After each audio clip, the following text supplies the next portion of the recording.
I think we definitely need to start off the show with something that went down late last night. It was funny, Alan. I was actually streaming on Twitch, and my guy Chino, shout out to Chino, he writes, "Yo, Luke Kuechly retired." I was like, "Wait, what?"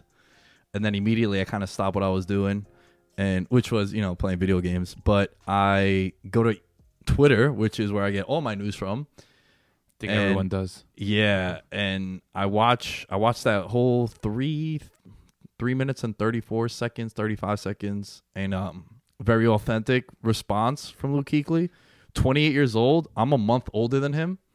I'm turning 29. He'll be turning 29 in April. I'm in March.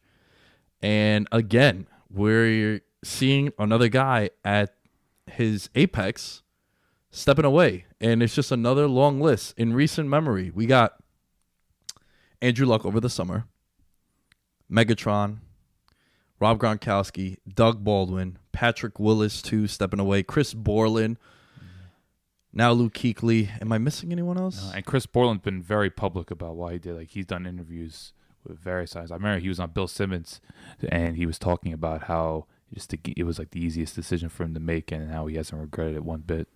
It was like him, Kevin Clark, and Bill Simmons. It's like back in like 2016, and some of these people do really deep research, and Borland's always been a very savvy guy, so I think that's what I did. But the rest of them, like, I was surprised Doug Baldwin was only 30. I thought he was like 34. So when I saw that yesterday, because there was, I think Bleacher Report posted like the ages, and yeah, Doug Baldwin, that one caught me off guard too. I think what you're seeing more and more is these dudes aren't dumb, and information is more available than ever before. CTE is a very serious thing. We've seen the NFL settle with a lawsuit way back in the day. I mean, when that Will Smith movie came out too, and it became very public and it brought awareness to a situation that was really serious. Well, back in the day, I got a head injury, and they were like, "All right, how many fingers? Follow my finger. What day of the week is it?" Yeah. And then you go back out there. It was that warrior mentality. Well, now, not so fast. To me personally, the betting man that I am, I would have put Luke Kuechly up at the top of the list of potential next names to retire, given his track record with concussions. Man, I remember so vividly the Thursday Night Football game. That one time he gets a concussion and he's being carted off, and the dude is having a breakdown like a family member passed away. So his concussion history is very evident. We know all about it. What were your thoughts when this happened last night? Because I'm sorry, but for me to say that, I wasn't shocked. I mean, I was shocked that he retired. I mean, it did come out of nowhere, but the timing of it was a little surprising. But I think when you look at his history, and just he's known for being such a brilliant player, like Kuechly just knows how to read offenses. Like, whenever like you see a play design, he will be in the right position to get there, whether it's a running play or whether he basically runs a route for either a tight end receiver. He is just one of the most instinctual players you've ever seen. I remember Thomas Davis was doing an interview last night and just said, yeah, he's the smartest player I ever played with. And Thomas Davis is like a 14-year veteran, and you just see across the league the amount of respect he commands. So that's why I think it's obviously not a surprise for him to go, given his history. But it's just 28 years old, playing at the highest level, because him and Bobby Wagner are like the gold standard for off-ball linebackers. I think those two have been neck and neck the last 4 or 5 years. They are just incredible in everything they do. So just to lose one of them, it hurts. But obviously you have to respect the decision. And I just think it's been such a transition now for Carolina. They're losing a lot of their key veterans, and now you understand why they paid Shaq Thompson the money. Which some people thought, oh, that contract's absurd. Losing Thomas Davis and now Kuechly, those are two huge veteran presence. Like, they were, like I said, they were the gold standard. Them too. If you want to look at linebacker duos, like KJ Wright and Bobby Wagner in Seattle, and then Carolina had Thomas Davis and Luke Kuechly. Those two teams are known for their linebackers, so to see them gone, it's crazy. But much respect to Kuechly. I think you saw all the tweets and all the recognition he was getting. Even Matt Ryan tweeted out, they're both from Boston College. He actually tweeted out a picture of him getting sacked by Kuechly. And he says, yeah, I won't miss this, but much respect to one of the greatest, one of the best linebackers in the league. So, yeah, salute to Kuechly. He's going to be really missed across the league. I enjoyed watching him a lot. Yeah, he was definitely a fun guy. And you watch some of the videos of him calling out plays. I saw Andrew Whitworth came out and said that he called out like 40% of the plays that when the Panthers played the Rams sometime last year. But they played opening day this year, so they did as well. Yeah, you're right. I actually picked Luke Kuechly as my defensive player of the year this year, at the beginning of the season, just though, with the addition of Gerald McCoy and that front being so stellar, giving him the chance to roam and whatnot. Now, I got a question, man. Where would you rank this as far as surprise retirements of recent memory?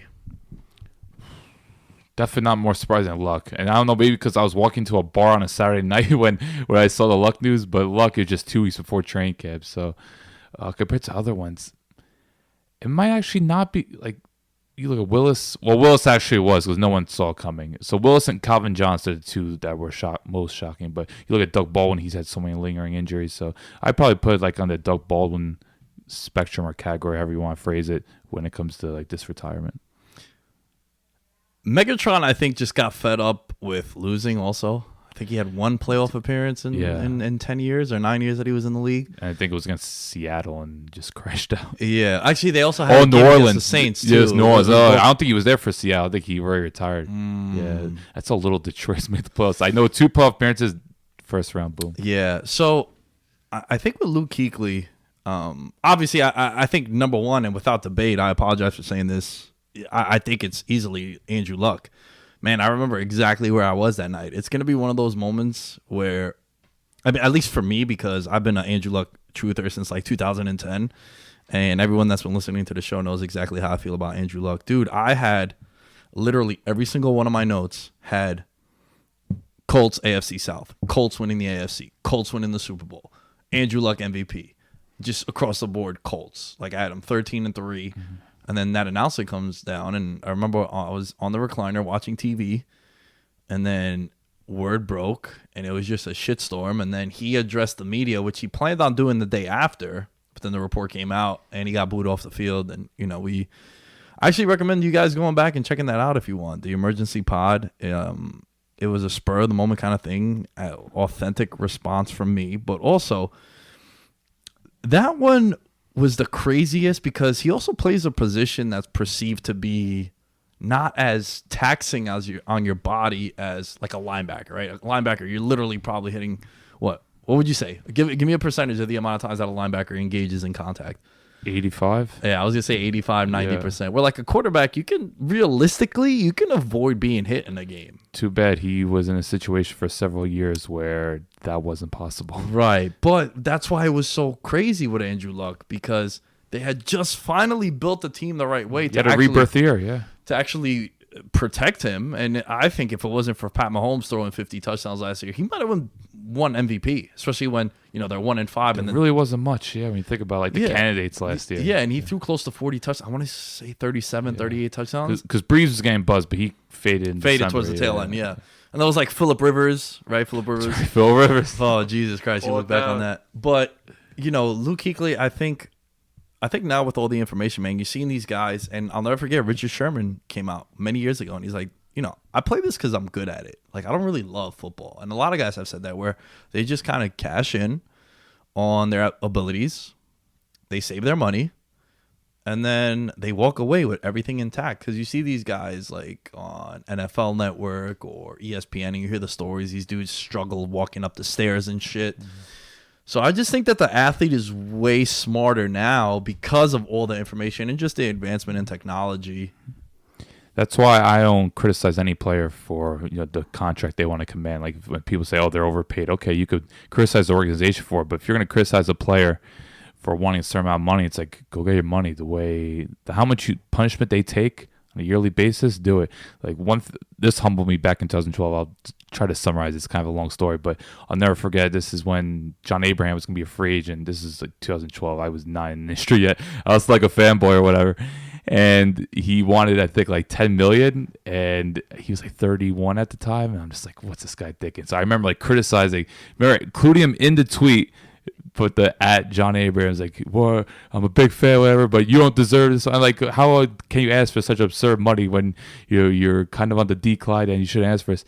And he basically told me, go sucker, you know what, which I fully deserve. The only response I managed to get was from him. And then his like sister was DMing me. It was a huge shitstorm, man. It was just, damn, you were a troll? Yeah, at one point. But I was like a fan because, dude, Johnny Abrams like top 5 favorite Falcons. If I could ever interview him, I would interview him in a heartbeat. He's the man.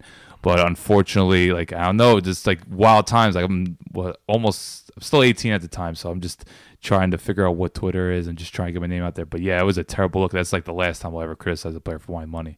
Because especially now, reading up on Johnny Abraham, the CT he's had to deal with, and like he struggles to walk. It's just like, how can you say this player doesn't deserve this much money? If they want to ask for that much money, if they get it, applaud them.